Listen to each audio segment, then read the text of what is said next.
Allison has children, Evelyn. You only have yourself. My mother said it with a good china between us, as if the plates could make cruelty sound proper. Then my sister looked down at her napkin and let the words do what she had come there to make them do. My mom said, Allison has kids. You're just single, Evie. Pack your things and stop acting like this house owes you. I left her a folder of every mortgage, tax, and repair I paid. By noon, she called 57 times.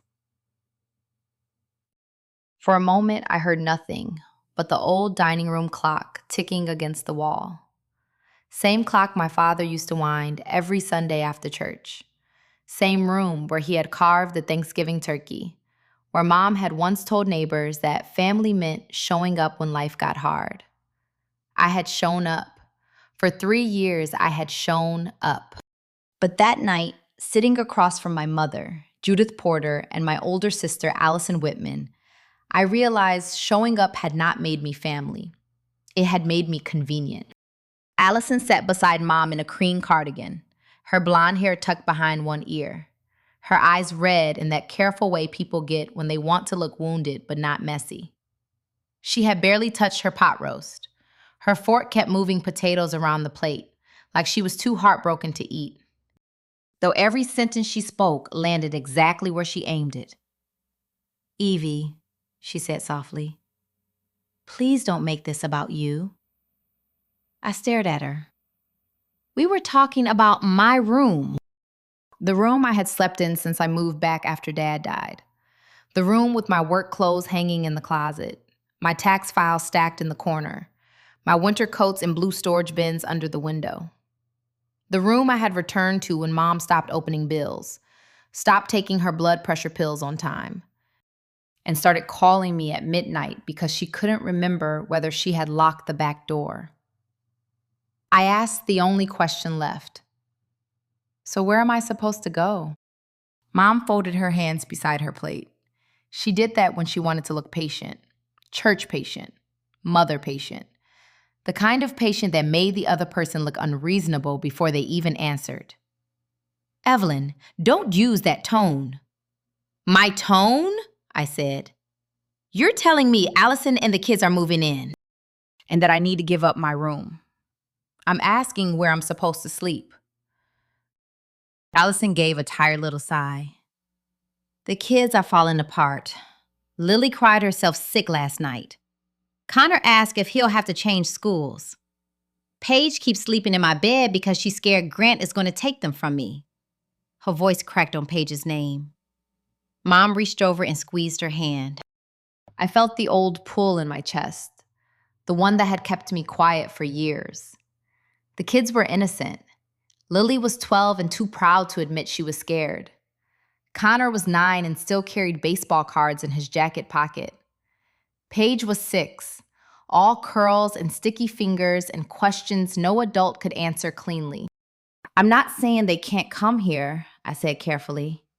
I'm asking why my room is the first solution. There's Dad's office. There's the den. We could set up. No, Mom cut in. Just one word. Flat as a locked door. Allison finally looked up. They need real bedrooms, Evie, not couches, not some temporary setup that makes them feel like guests. And what would that make me? Neither of them answered quickly enough. That silence told me more than either of them meant to. I leaned back in my chair.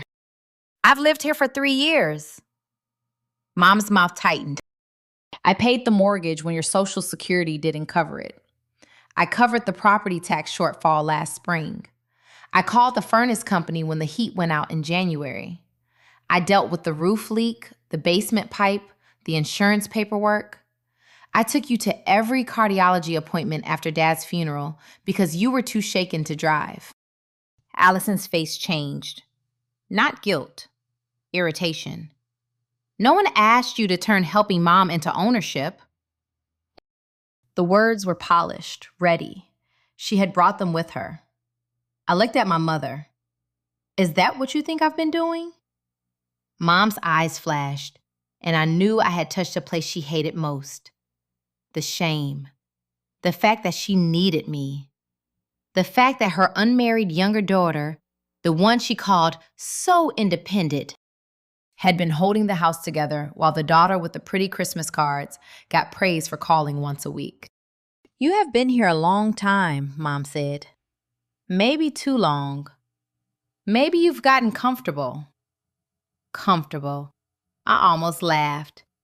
Comfortable was not eating cereal over the sink at 10:40 p.m. after balancing her medical bills.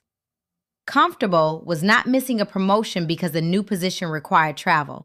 Comfortable was not sleeping with one ear open in case Mom got dizzy on the stairs. "I didn't ask for the house," I said. "I asked not to be erased from it." Allison's eyes went cold. "This is exactly what I mean. You make everything sound like an attack. My marriage is falling apart, Evie. My children need stability. Can you please, for once, think about someone besides yourself?" There it was. The knife with a ribbon tied around the handle. Mom pushed her chair back slightly. "You are acting," she said, each word slow, "like a parasite, Evelyn. Clinging to this house as if without it, you have nothing." The room went still. Even Allison stopped breathing for half a second. Not because Mom had gone too far, because she had finally said the quiet part out loud. I looked at my sister then, really looked. She did not defend me. She did not look shocked. She smoothed her napkin on her lap and stared at her plate. That was when I understood. This dinner had never been a conversation. It was a notice. The pot roast, the wine, Dad's favorite serving dish, Mom's soft voice, Allison's trembling mouth. All of it had been arranged to make me feel cruel if I refused to vanish. I stood. My chair scraped against the hardwood, loud enough that Mom flinched. "I'm going out." "Evie," Allison said, warning in her voice now. I pushed the chair back under the table, gently, neatly, because if I slammed it, they would call me unstable by morning. Mom looked up at me, her face flushed with righteousness and fear. "Don't be dramatic."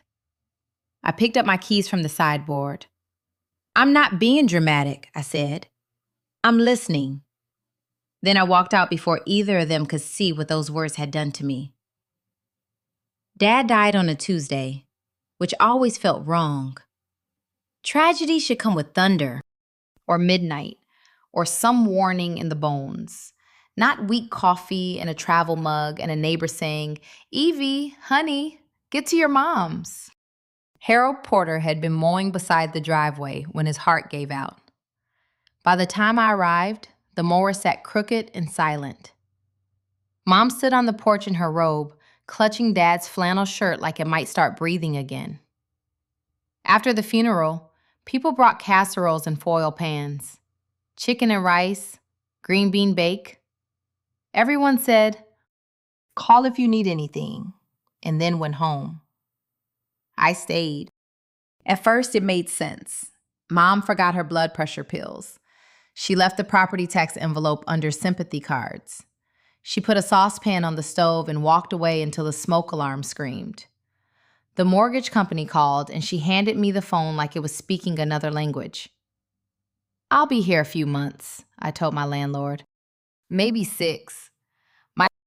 I canceled my lease, rented a storage unit off Route 30, and moved back into my old room with 2 suitcases and a folding desk. I kept my job as an operations coordinator for a medical supplier, answering emails before sunrise and making insurance calls at lunch. The furnace quit during a January cold snap. The roof leaked over the upstairs hall. A basement pipe sweated rust-colored water. The insurance premium jumped. Mom would say, "I don't know how your father handled all this." So I handled it. I paid the mortgage gap when her check could not stretch.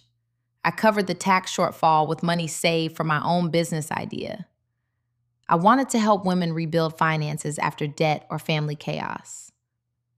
Then Dad died, and that dream got packed away. A promotion opened at work. Better salary, better title, travel required. My supervisor said I was the obvious choice. I said no. Mom needed someone close. Someone who knew the pharmacy hours, the bank login, and the way she liked her pill organizer filled on Sundays. Some evenings she noticed.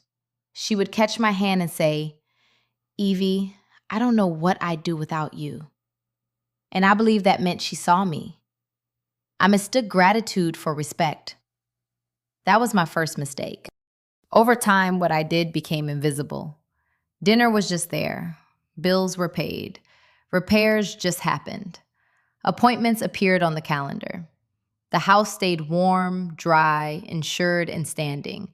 And somehow that became proof that none of it had cost me anything. I was not living freely in my mother's home. I was paying rent in ways no receipt could fully explain. My sister Allison had a gift for being seen. Not in a loud way, not desperate. She knew better than that. She posted just enough to look blessed, but not boastful.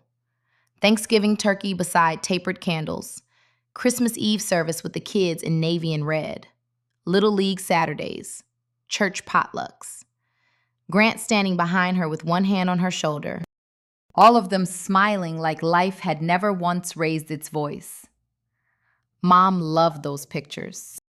She would sit at the kitchen table with her reading glasses low on her nose, scrolling Facebook like it was a family Bible. "Look at Lily's dress," she'd say. "Allison keeps them so put together." Or, "Connor made honor roll again. Your sister is doing a wonderful job." I would be rinsing her coffee cup, sorting mail, or checking whether the insurance company had processed the roof claim. I would nod because I loved my nieces and nephew, because Allison did look like she was doing a wonderful job. From the outside.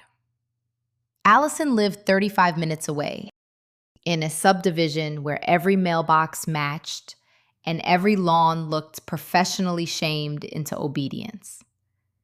She called Mom often after Dad died. Sometimes she cried. Sometimes she promised to come by more. But promises were easier to make from a minivan outside soccer practice. When Mom's furnace died, Allison sent a sad face emoji. When the cardiologist changed Mom's medication, Allison said, "Keep me posted." When the basement pipe needed work, she told me Grant knew a guy, then never sent the number. Still, at church, Mom spoke of Allison like she was carrying the whole family on her back. "Allie has the children," Mom would explain if anyone asked why I was the one driving her. "Evie is more flexible." Flexible.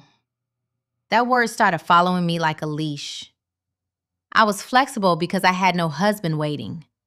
Flexible because no children needed packing lunches. Flexible because if I missed dinner, nobody cried. Flexible because my dreams did not make good Facebook albums. Tessa saw it before I did.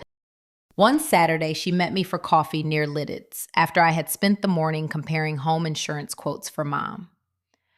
I must have looked tired because she studied me over her cup and said, "Girl, they don't think you're strong. They think you're available." I laughed because I wanted it not to hurt. "She's my mother," I said. "And Allison is her daughter too." That shut me up. I defended Allison for a long time. 3 kids were a lot. Marriage was work. Church committees, school forums, grocery runs, orthodontist appointments. I understood that life could swallow a person whole. But understanding became the place I was expected to live. At family gatherings, Allison got praise for bringing store-bought pie. I got asked whether I remembered to renew Mom's car registration. Allison was tired because she was a mother. I was tired because I needed better boundaries. No one said it that plainly. They did not have to. In our family, having children made Allison's time sacred. Not having them made mine public property. And the cruelest part was that I helped them believe it. I smiled, I covered, I adjusted. I told myself that love meant not keeping score. But love does keep records, even when we refuse to read them. It remembers every canceled plan, every check written, every night spent listening for footsteps on the stairs. Every time someone says, "You're the only one who can," when what they mean is, "You're the only one we don't feel guilty using." By the time Allison's perfect life began cracking, I had already been trained to step aside. That training would make her next move much easier. 6 months before that dinner, Allison stopped posting for 11 days. For my sister, that was practically a weather alert. No school recital pictures, no Sunday church smiles, no caption about grateful hearts under a filtered sunset. Mom noticed by day 3 and started calling me. "Have you talked to Allie?" "She's probably busy." "Well, she always posts Lily's choir things." "Well, she has 3 kids, Mom." I defended her out of habit. That was what I did. I filled the silence other people left behind and called it kindness. Then Allison arrived one afternoon without calling first. Her SUV pulled into Mom's driveway with goldfish crackers spilled across the back seat and a dent near the rear bumper. She came in wearing sunglasses even though the sky was gray. Mom rushed to her like a woman receiving bad news from the war. "What happened?" Allison lowered herself into a kitchen chair and began to cry. Not ugly crying. Allison never lost control that completely. Her tears came cleanly, one hand pressed to her mouth, the other gripping Mom's wrist. "Grant is trying to ruin me," she whispered. That sentence did all the work. Over the next hour, she painted Grant as cold, controlling, and cruel with money. He had questioned her spending. He had separated accounts. He had threatened to look at custody options. She said those words like he had loaded a gun. Mom went pale. "The children?" Allison nodded, eyes shining. "He'll use anything. The debt, the house, the school district. He wants to make me look unstable." Later, I learned what Allison left out. The credit cards, the personal loan, the clothing, birthday parties, sports fees, holiday decor, photo sessions, and little purchases that kept her life looking soft and beautiful from the outside. Grant had been distant, yes. He worked too much. He avoided hard conversations until they became disasters. I will never pretend he was some wounded saint. But Allison had built a stage set and called it a home. When the bills came due, she needed someone else to become the villain. Mom was easy to reach because Allison knew the door. She talked about Lily crying, Connor losing his team, Paige needing grandma. She talked about stability until the words sounded holy. Then came the softer sentences. "Evie has a steady job. Evie can get an apartment faster than I can. Evie doesn't have little ones waking up scared." Never once did Allison say, "I want her room." She was smarter than that. She made my leaving sound like nature, like winter turning to spring, like everyone reasonable would understand that a single woman could bend more easily than a mother of 3. Mom resisted at first. I saw it in the way she changed subjects when Allison called. But shame had already been living inside her, quiet and hungry. She hated that she needed me. Allison fed that hatred carefully. "Mom, I'm not saying Evie means to control things," she told her one evening, not knowing I could hear from the hallway. "But when one person handles all the bills and all the papers, it changes the balance. You deserve to feel like this is your house again." There it was, not accusation, invitation. Mom began looking at me differently after that. If I reminded her about medication, her mouth tightened. If I asked whether she had opened a bank letter, she said, "I can read my own mail, Evelyn." If I moved a bill to the kitchen counter so it would not get lost, she watched my hand like I was taking something. Allison had not stolen my place all at once. She first convinced Mom that I had stolen hers. And once a person believes you are holding them down, they can feel righteous while pushing you out. The first box was mine. It sat at the top of the basement stairs with blue painter's tape across the lid, my last name written in Mom's careful block letters. Porter. As if there were strangers in the house who might confuse my winter sweaters with anyone else's. I stood there holding a grocery bag with eggs, spinach, and Mom's low-sodium soup cans cutting into my fingers. Mom?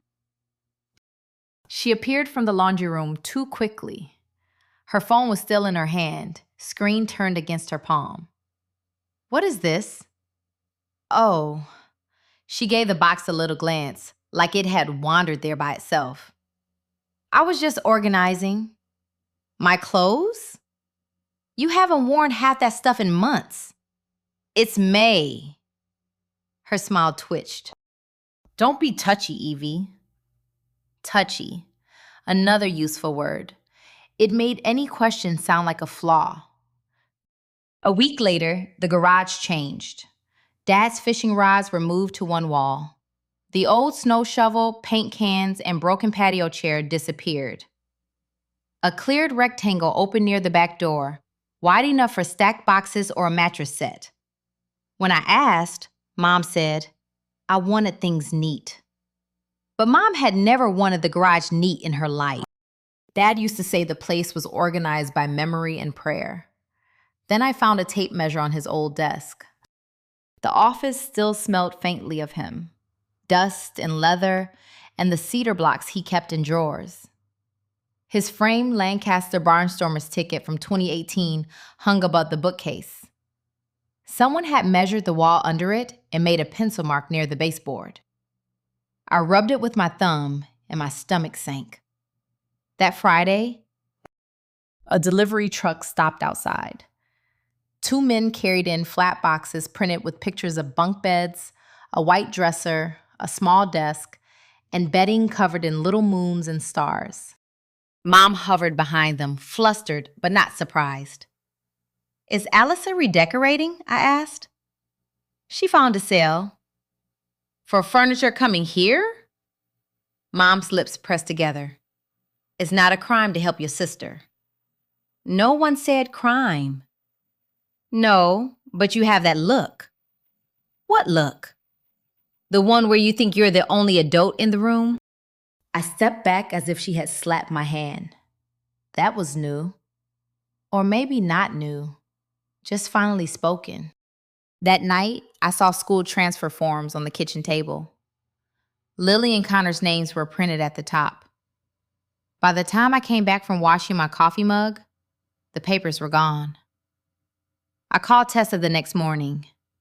She met me at a cafe near Lidditz, where the waitress knew her order, and the windows looked out toward a narrow street lined with old brick storefronts. I told her everything. The boxes, the garage, the furniture, the forms. Tessa did not gasp. That was why I trusted her.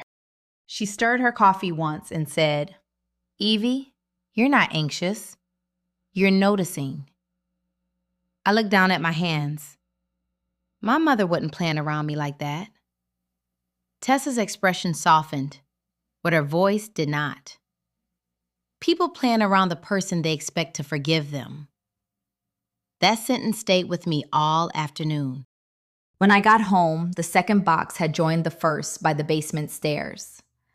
This one held my old framed photos and the Afghan Dad's mother had made before arthritis bent her fingers. On top was a sticky note in Mom's handwriting. Just getting ahead. I stood there a long time reading those 3 words. Ahead of what? Mom made pot roast that Thursday. Not the quick kind. Carrots cut thick, gravy dark enough to shine. She made mashed potatoes with too much butter because Dad liked them that way, and set out the blue rim plates we used for holidays and apologies nobody wanted to name. I knew something was wrong before Allison pulled in. Mom had put on lipstick. At 6:30, my sister came in with no purse, no kids, just a face arranged for sympathy. cream cardigan, small gold cross, hair pinned low. "Thank you for doing this, Mom," she said. "Doing what?" But Mom was already touching Allison's cheek. "Sit down, honey." Allison waited until everyone was served. That was her first tell. My sister never waited when she was truly upset. "Grant is going to use the house situation against me," she said. "My lawyer says stability matters. School district matters. Bedrooms matter." I put down my fork. "What house situation?" "The kids need to be here for a while," Allison said. "With Mom. With family." "How long is a while?" "I don't know." Lily barely slept. "Connor thinks he'll lose his team. Paige cried because she thought Grant could just come take her." The names hit the soft places. They were supposed to. "I'm not saying they can't stay," I said. "But we need a plan. Dad's office could fit a bed. The den has the pull-out." "No," Mom said. Not loud. Worse. Final. 3 children need real rooms, she said. Allison needs a fresh start. Your room makes the most sense. The fork slipped in my hand. My room. Allison sighed. Please don't say it like we're throwing you into the street. Then where am I sleeping? Neither of them answered. Mom folded her napkin. Evelyn, you have a job. You can find a place. You're not tied down. Tied down, I said. That's what we're calling my life now? Allison's eyes sharpened. You turn everything into an attack. I asked where I'm supposed to live. You're 33, Mom said. You're capable. I was capable when the furnace died, when the tax bill came, when you couldn't get out of bed after Dad died. Mom flushed. Allison leaned in. No one is erasing what you did. But helping Mom doesn't mean you get to make this house about you. I didn't make it about me. I kept it from becoming a foreclosure notice. Mom's chair scraped back. Allison has children, Evelyn. You only have yourself. There it was. Not an argument, a ranking. I saw Dad's meal, Mom's china, Allison's dry eyes, and my own hands beside a plate I no longer wanted. I had walked into a trial where the verdict had been written before grace was said. I stood. Mom's voice tightened. Don't make a scene. I looked at Allison. You already did. Then I picked up my keys and walked out through the front door Dad used to hold open for all of us. I drove without choosing a direction. Lancaster County looked gentle at night, all dark fields and quiet mailboxes, but every porch light felt like an accusation. My life had shifted at one dining table, and the town had the nerve to keep sleeping. I ended up outside a grocery store near Mannheim. People came out with paper towels, dog food, milk, ordinary things for ordinary homes. Then my phone lit up. Mom, don't be dramatic. Tomorrow we'll talk about moving your things. I read it once. Then again. Not moving you, moving your things. That was the first honest thing they had given me all night. In their minds, I had already been separated from my life. My sweaters, my files, my father's Afghan. Just objects in the way of Allison's fresh start. Something inside me went still. Not calm, still. There's a difference. I drove home after 11. The house was dark except for the stove light. Mom's door was shut. Mine was open. For a second, I hated that more than if it had been locked. Open meant waiting to be emptied. I went to the kitchen drawer where we kept the bank folder. 3 years earlier, Mom had added me to a household account so I could pay bills when she forgot passwords. It was never meant to be mine alone, but I knew what I had put into it. The laptop screen glowed on the table. Mortgage drafts, insurance, electric. Then I saw the withdrawal. $4,250, 2 days earlier. The memo line was blank, but the card charges after it were not. Furniture outlet, children's bedding, a school desk, a white dresser with delivery. I clicked each one, took screenshots, downloaded statements, forwarded copies to an email Allison did not know about. My hands were steady now. That frightened me more than shaking would have. Mom had called me a parasite over Dad's favorite meal while using my money to buy the furniture that would replace me. The next property tax installment was due in 3 weeks.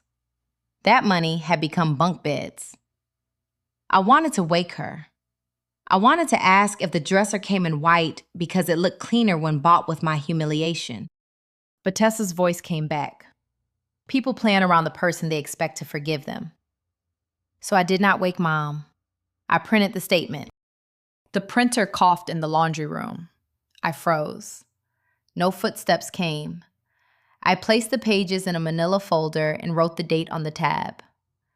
Pain without records becomes a story other people get to edit.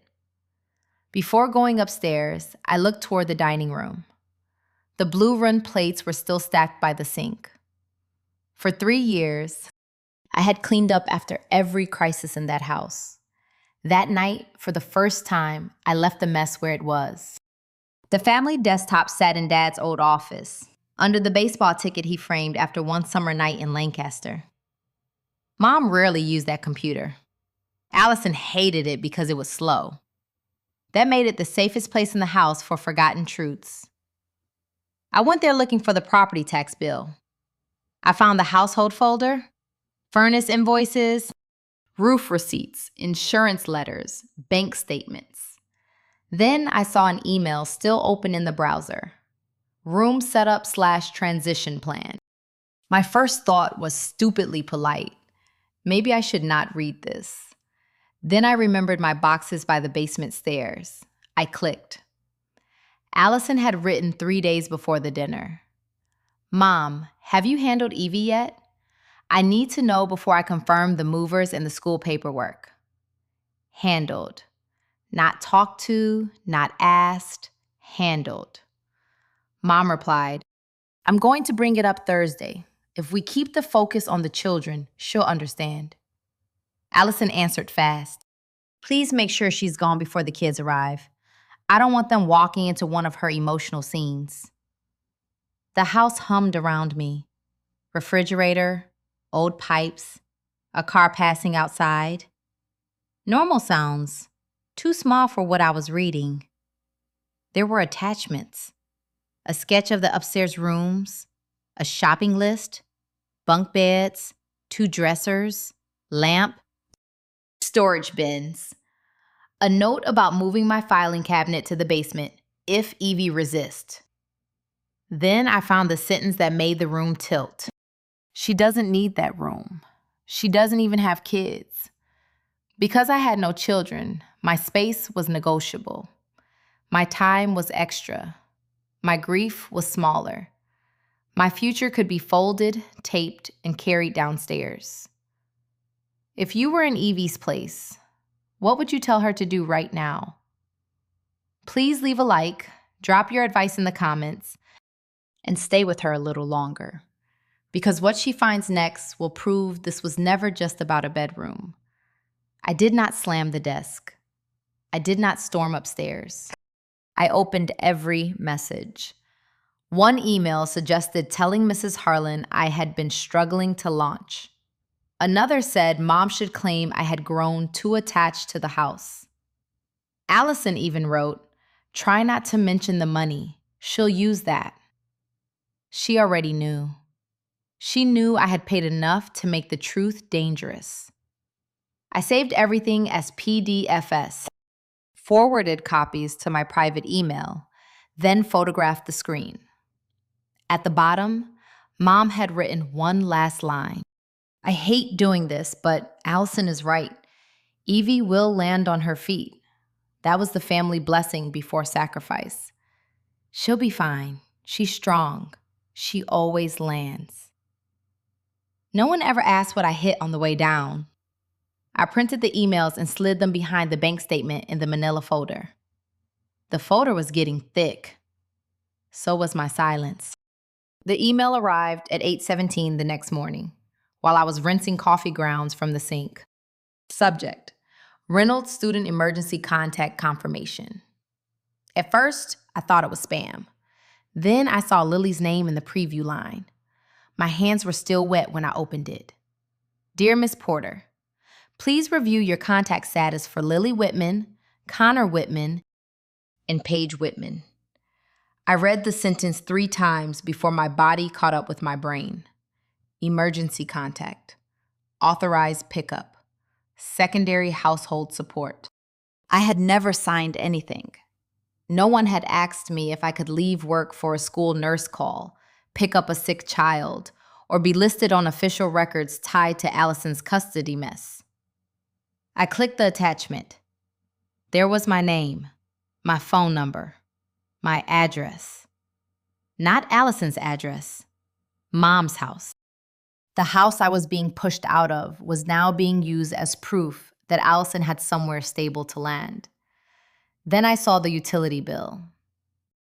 Electric service. Evelyn Porter listed as account manager. Same address, uploaded as residency support.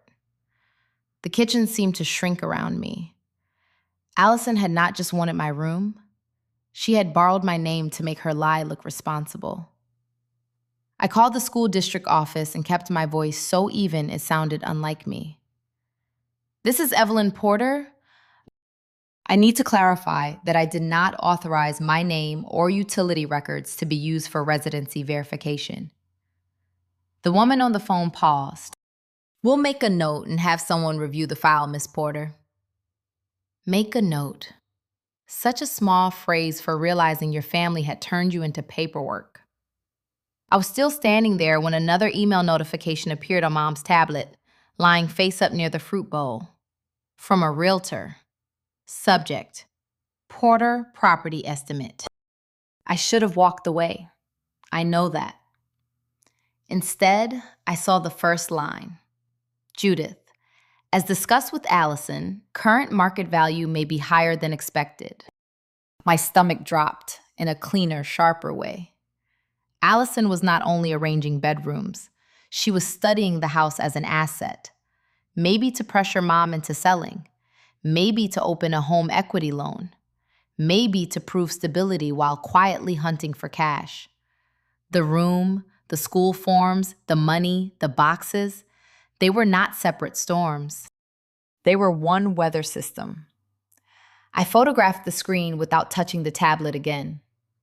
Then I caught Tessa. She answered on the second ring. Tell me. That was Tessa. No hello when she heard my breathing. They used my utility bill for the kids' school file, I said. And Allison has been talking to a realtor about Mom's house. Silence. Then low and furious. Evie, this is bigger than family drama. I know. My voice did not crack. That scared me a little. For years, I had wanted Mom to understand. I had wanted Allison to admit what she was doing. I had wanted someone at that dining table to look up and say, wait, this isn't right. That morning, I stopped wanting confession. I wanted protection. Tessa gave me a name before I even asked. Rachel Kim, legal advocate, practical, no nonsense. She helped my cousin with a nasty housing situation after her divorce. Bring everything. Emails, bank records, school forms, all of it. I looked at the manila folder on the counter. It was no longer just proof that I had been hurt. It was proof that I had been used. Before I left for work, I took one last look at the hallway. My bedroom door was half open. Inside, the morning sun touched the edge of my packed winter box, the one Mom had labeled like I was inventory. I whispered, not to the house, Not to Mom. Not even to myself exactly. You don't get to write my name into a lie and call it family. Then I put the folder in my work bag and locked the door behind me. Rachel Kim's office was above a tax preparer in a brick building near downtown Lancaster. No marble lobby, no leather chairs, just a narrow staircase, a humming copier, and a sign by the door that said Housing, Family Records, Civil Disputes. Tessa came with me. She did not ask if I wanted her there. She just parked, took the folder from my shaking hands, and said, "You can fall apart later. Right now, we organize." Rachel was in her early 40s with a black blazer, silver reading glasses, and the calm face of a woman who had heard every version of betrayal and still believed paperwork mattered. She spread my documents across the table. Bank statements, mortgage transfers, property tax receipts, furnace invoice, roof repair, basement plumbing, screenshots of the emails, photos of the boxes, the school district notice with my name sitting where my consent should have been. Rachel did not gasp. That helped. People gasp when they want your pain to perform for them. Rachel only picked up a pen. "How long have you lived there?" 3 years. "Mail delivered there?" "Yes." "Driver's license?" "That address." "Any written lease?" "No." She nodded once. "That makes it messier, not hopeless." I had not realized how badly I needed that sentence. Rachel tapped the school papers. "This needs to be corrected immediately. You are not to be listed as emergency support unless you agree to it. And your utility record should not be used to support someone else's residency without your knowledge." "So it's illegal?" "It may be improper. It may create problems for her. But don't run around using words you can't prove yet. Let the facts do the heavy lifting." Tessa gave me a look that said, "Listen to her." Rachel moved to the emails. "Your mother owns the house?" "Yes." "Then you do not lock her out. You do not cut power. You do not shut off water. You do not touch your sister's property. You do not threaten anyone, especially not with children involved." "I wasn't going to hurt the kids." "I know. But people who are losing control will claim whatever helps them." And that landed hard. Rachel leaned forward. "Evie, you are not a weekend guest. You have established residency. You have contributed financially. If they want you out, they need to handle it correctly. You also have the right to protect your belongings and your records." For the first time in days, my lungs opened. Not wide, but enough. She began writing a plan. Document everything. Move personal financial records. Change passwords. Stop depositing money into the joint household account. Notify the school district in writing. Send a formal letter to Allison demanding she stop using my name, number, utility bills, or address history without written consent. Then Rachel paused. "If you change a lock to protect your room or belongings, you make sure your mother has access to her property. Understand?" "Yes." No revenge, no drama, no big speech in the driveway. You win this by being boring, precise, and documented. Tessa almost smiled. Boring has never sounded so attractive. Rachel looked at me over her glasses. "One more thing. Being useful is not the same as being owned." I stared at her. Nobody in my family had ever said anything like that. They made need sound like love and exhaustion sound like duty. Rachel slid a blank notepad toward me. "Write every dollar you can remember, dates if possible, receipts if you have them. If they want to tell a story, fine, we'll bring records." Outside, the courthouse bell rang somewhere down the street. I put my hands flat on the table and felt something return to me. Not peace, position. For 3 years, I had been standing inside a burning house with a bucket. Now, finally, someone had handed me a map to the exits. The apartment was above a duplex on a quiet street 10 minutes from work. The listing called it charming, which meant old. The stairs leaned a little to the left. The kitchen had one narrow window facing a brick wall. The bathroom cabinet would not close unless you lifted the door first. When I walked across the living room, the floor answered with a tired wooden groan. I loved it immediately. Not because it was beautiful, because the lease had one name on it, mine.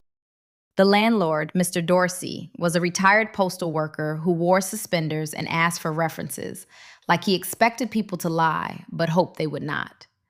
I gave him my employment information, my pay stubs, and 3 years of mail with the Porter address printed on them. He looked over the papers, then at me. Starting over? I almost said no.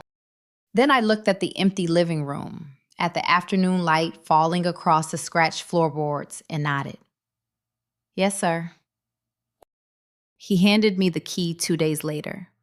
It was ordinary brass, light in my palm, but I sat in my car outside that duplex for 5 minutes just holding it. Nobody else had a claim to it. Nobody could tell me a child needed it more. Nobody could say I had gotten too comfortable with it. That evening, I opened a new checking account at a credit union near Lidditz. I redirected my paycheck. I canceled the automatic transfer into the household account. I changed passwords for banking, insurance portals, email, cloud storage, anything Allison might guess, because family had a way of confusing closeness with permission. At home, Mom noticed less than she should have. Allison noticed more. She watched me carry a laundry basket upstairs and said, "You seem calmer." "I'm tired." "Well," she replied, smoothing Paige's hair in a photo on her phone, "this has been hard on everyone." Everyone. A word big enough to hide the person bleeding most. I started moving things after work. Not in dramatic loads. 1 plastic tote, 1 garment bag, 1 box of books. Ben Alvarez from operations helped me twice. Not because we were close, but because he had once said, "If you ever need a truck, I have one." And unlike most people, he meant it. He did not ask questions. He lifted, tightened straps and said, "Tell me what's yours." That mattered. In Mom's house, ownership had become foggy. My printer, my tax files, Dad's Afghan, which Grandma had made for me when I was 16, my winter coats, my framed nursing home volunteer certificate. Small things maybe, but small things become sacred when someone else starts packing them without asking. Tessa came the next night with takeout and black markers. "Inventory," she said, dropping to the floor beside my boxes. "Sexy? No. Useful? Extremely." We labeled everything, photographed everything. Receipts went into folders. Digital copies went into cloud storage Allison did not know existed. When Mom passed my doorway, she frowned at the half-empty closet. "So you are moving." And I kept folding sweaters. "I'm protecting my belongings." That sounds like something someone told you to say. It sounds like something I should have said sooner. Her face closed. Downstairs, Allison laughed softly at something on TV, comfortable enough to believe she had won. I did not correct her. There is a kind of silence people mistake for weakness because they have never heard discipline before. By Friday, most of my life fit into labeled boxes stacked against the apartment wall. The place smelled like cardboard, dust, and lemon cleaner. I had no couch, no curtains, no dining table. But when I locked the door from the inside, the sound landed deep in my chest. For the first time in 3 years, a lock turned for me, not against me. By Sunday morning, I had become a story people told with sad eyes. I did not go to church. I had boxes to unpack and a drawer with one fork, one spoon, and scissors. But Mom went. Allison went too, with Lily, Connor, and Paige dressed like proof. By Monday, Mrs. Harlan was in the bakery when I stopped for coffee. "Oh, Evie," she touched my sleeve. "Your mother has been through so much." There it was, the opening hymn of a lecture. "And those children need peace," she said. "Sometimes grown daughters have to know when to step back." The girl behind the counter suddenly found the cinnamon rolls fascinating. I looked at the hand on my sleeve. "Did my mother mention I paid the property tax last spring?" Her fingers moved away. "Families don't keep score, honey." "No," I said. "But some families sure do send invoices to the same person." I took my coffee and left before my voice could become the evidence Allison wanted. That afternoon, Tessa sent me a screenshot from a church volunteer group. Allison had posted a prayer request for a painful transition in our family and children caught in adult selfishness. She never used my name. She did not have to. In small towns, a blank space is louder than an accusation. I forwarded it to Rachel. She replied within 10 minutes. "Save everything. Do not engage there." Then work called me into HR. Melissa Grant sat behind a conference table with a folder in front of her. "Ms. Porter, we received an anonymous concern." Anonymous, of course. The email claimed I was using financial records to threaten family members. It said I had become erratic since a housing conflict began. It suggested someone with access to medical supply operations should be reviewed if her judgment was emotionally compromised. Allison had reached into the one place I had built without her, my work, my reputation, my name outside the Porter house. Melissa kept her voice careful. "Due to your role, we have to ask." "This is a family housing dispute," I said. "The records are personal bank statements and repair receipts. No company data is involved." Melissa watched me. "Have there been threats?" "Not from me." I sent Rachel a summary from the parking lot. Then I sat in my car, staring at the steering wheel. Allison had not only wanted me out of a room, she wanted me small enough that if I told the truth, people would hear instability instead of evidence. That night, I ate cold takeout on the floor of my apartment. The quiet should have felt lonely. Instead, it felt clean. I opened my laptop and made a new folder. Defamation/employment concern. Then I saved the HR notes inside it. Grant called on a Wednesday evening while I was eating toast over the sink. His name on my screen felt like a trap.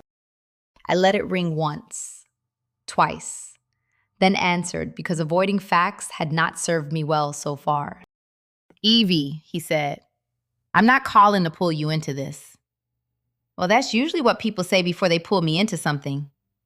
He exhaled, tired, not offended. "Fair." Grant had always been hard to read. Tall, quiet, clean-cut. The kind of man who refilled his coffee at family gatherings and disappeared into the garage with Dad.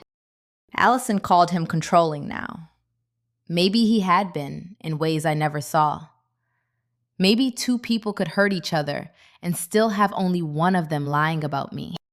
"I got paperwork from Allison's attorney," he said. "Your name is in it." My toast turned to chalk. He continued, careful. "She says she has stable housing at Judith's. Says the children have family support there. Your name is listed as part of that support system." I closed my eyes. Emergency contact, utility bill, now custody papers. Allison was building a staircase out of my life and climbing it in court shoes. "I never agreed to that," I said. "I figured." "Don't make me your evidence against her, Grant." "I'm not asking you to be." "Good. Because I am not your weapon, and I am not Allison's alibi. Silence held for a second. Then he said, "Understood." For the first time, I heard something in him besides distance. Maybe shame. Maybe relief that someone had finally named the mess without decorating it. He admitted Allison had debt, credit cards, a personal loan, school fees placed on one card, clothes on another, home decor bought in little pieces so nobody noticed the mountain forming. He admitted he had handled conflict badly, worked late, shut down, let resentment grow mold in the walls. "I wasn't a good husband every day," he said. "But I'm not trying to take the kids from her. I'm trying to stop her from using lies as flooring." That sounded like something Rachel would appreciate. I asked him to send nothing directly except through proper channels. No secret screenshots, no late-night alliance. His attorney could communicate with Rachel if needed. He agreed. After we hung up, I stood in the tiny kitchen of my apartment and listened to the refrigerator click on. There are moments when a lie becomes too heavy for one person to carry. Allison had recruited mom, the school, the church ladies, and now the court system to hold hers up. But weight leaves marks. I emailed Rachel a summary, then wrote one sentence at the top of my notes. "I do not consent to being named as housing support, childcare support, or family stability for Allison Whitman." It looked plain on the page. Plain things can be powerful. For years, my family had treated my help like a standing invitation. Need groceries? Evie will go. Need money moved? Evie will cover it. Need a bedroom? Evie will adjust. Need credibility in a legal filing? No. That word sat in my apartment like furniture I had finally bought for myself. Friday mornings smelled like rain and furniture polish. Mom moved through the kitchen with the tight cheerfulness she used when pretending nothing ugly had happened. "I hope you'll be mature today," she said. "They've been through enough." And I poured coffee into a travel mug. "Who is they?" She looked at me. I let the question sit there. Mom's mouth thinned. "I mean, the children." "Then say the children." Her keys jingled. "I like most of your things out before we get back." Most of my things. Not me. We had established that part. Allison honked from the driveway. "I don't want trouble, Evelyn." "Neither do I." That was true. Trouble was loud and careless. What I wanted was records. The moment her car backed out, I called the locksmith Rachel had recommended. Earl arrived in a brown work van. I showed him my ID, mail at the address, and Rachel's note. "This a domestic situation?" he asked. "Family housing dispute." "You giving the homeowner a key?" "Yes." "Good." He changed the exterior locks and the lock on my bedroom door. Not to keep Mom from her house, to stop anyone from emptying my room before common decency had finished speaking. I placed Mom's new key in a white envelope and wrote Judith Porter across it. Then I called electric, gas, water, and internet. I did not cancel service. I removed myself as account manager and requested final statements. Future notices would go to Judith, the homeowner. One representative asked, "So you're no longer responsible after today?" "That's correct," I said. Tessa arrived with Benz. Ben came with his truck. Nobody made speeches. We moved my remaining things with the quiet care of people handling evidence. My clothes, my files, Grandma's Afghan, Dad's fountain pen, my printer, my hospice volunteer certificate. We left Mom's things untouched. Allison's delivery stayed stacked in the hallway like witnesses. At 12:42, I placed the folder on the kitchen table. Bank transfers, repair invoices, property tax receipts, screenshots, school records, the realtor email, Rachel's letter demanding Allison stop using my name, phone number, utility bills, and address history without written consent. On top, I left one page. If I was good enough to keep this house standing, I was good enough to be treated lawfully. I read it once, not for them, for me. Then I took the last box to Ben's truck, locked the door behind me, and slid Mom's key envelope through the mail slot. The house looked the same from the yard, but something essential had changed. For the first time since his funeral, I walked away without carrying the house on my back. By the time we unloaded the last box, my apartment looked like a storage room with a stove. Ben set my printer beside the wall and wiped his hands on his jeans. Tessa opened the lone cabinet and placed 2 mugs inside like she was planting flags.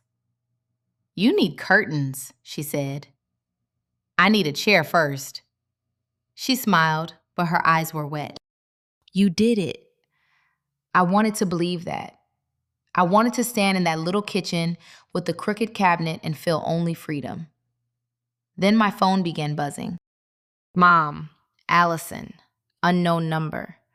Mom again, Allison again. By the time I picked it up, there were 57 missed calls and 6 voicemails. Allison's voice hit first. "Evie, the children are standing on the porch. Paige is crying. Are you proud of yourself? Do you feel powerful now?" I closed my eyes. There it was. Paige held up like a shield before I had even arrived. Mom's voicemail was shakier. "Evelyn, my key doesn't work. What have you done? Call me right now." Tessa reached for my phone. "Don't answer angry." "I'm not angry." She studied me. "That might be worse." I drove back alone. Slowly, legally. Both hands on the wheel, Rachel's card in my cup holder, copies of the folder on the passenger seat. When I turned onto Mom's street, I saw the scene Allison had built. Suitcases on the porch, Lily sitting on one with her arms crossed, Connor kicking at the step, little Paige pressed against Allison's leg, thumb near her mouth. Mom stood by the door, red-faced and humiliated. Mrs. Holland watched from her flower bed with pruning shears she had stopped using 10 minutes earlier. Allison came down the steps before I had shut the car door. "You locked out children." "No," I said. "I protected my belongings and left Mom a key." Mom snapped. "Where?" "In the mail slot, in an envelope with your name on it." Her face changed. Not apology, realization that the performance had a crack. Allison recovered fast. "You knew we were bringing them today. You wanted this." "I knew you were bringing them to a house where you had not resolved my residency, my property, or your use of my name." "Listen to yourself," she hissed. "You sound insane." That word landed exactly where she threw it. I looked at Lily, Connor, and Paige. "Kids, I'm sorry adults made this messy." Allison stepped in front of them. "Don't you talk to my children." "Then stop using them to talk to me." Her mouth opened, closed. Mom clutched a folder she must have found inside after reaching through the mail slot. "You left legal threats on my table?" "I left records. You changed my locks. I left you a key. You embarrassed me in front of the neighbors." I looked past her at Mrs. Harlan, who suddenly became fascinated by a rose bush. "No, Mom. I stopped hiding what was already happening." Allison pulled out her phone. "I'm calling the police." Tessa would have laughed if she had been there. Rachel would have told me to breathe.